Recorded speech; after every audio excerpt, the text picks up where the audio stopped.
She warned them to stay away. They didn't listen, so she is sure they will never try again. At 42, Tasha Williams has built a life she is proud of. Her two-story home in Chandler, Arizona is a testament to many years of hard work. But more than anything, her backyard is her own sanctuary.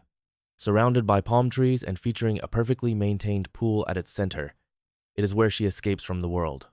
She is not one to boast, but she has every reason to feel proud. No shortcuts, no help, just perseverance, discipline, and smart choices. All she wants is to enjoy her home in peace. But that peace does not last long. Everything started subtly. One Saturday, after returning from shopping, she noticed wet footprints leading from the back gate to the sidewalk. A wet towel had been carelessly thrown over the fence. An unfinished soda can was sitting on her bench. And the worst part? The water level in her pool had noticeably dropped. Someone had trespassed. At first, she wanted to believe it was a mistake. Perhaps a child had jumped over the fence and panicked when discovered. But when she asked around, all she received were shrugs and excuses. "Oh, it was probably just the kids." One neighbor laughed. "You have a beautiful pool, Miss Williams. Everyone notices it." Another man mumbled without bothering to look up. His tone made her uncomfortable, but she brushed it off.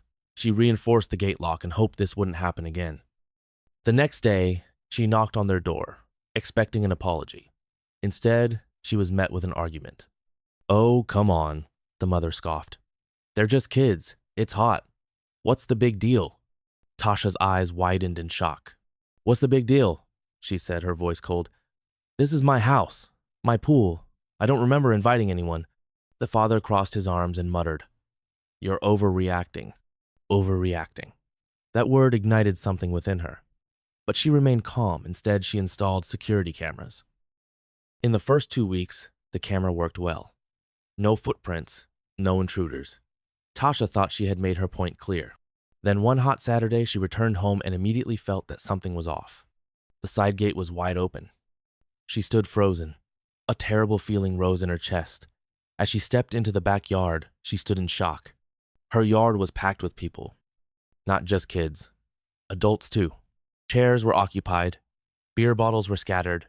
A folding table with snacks. And in the pool, a few women were splashing around, and a man was sipping a drink as if he were at a resort. Then she locked eyes with Sandrathi neighbor 3 houses down, a woman she had never spoken to before.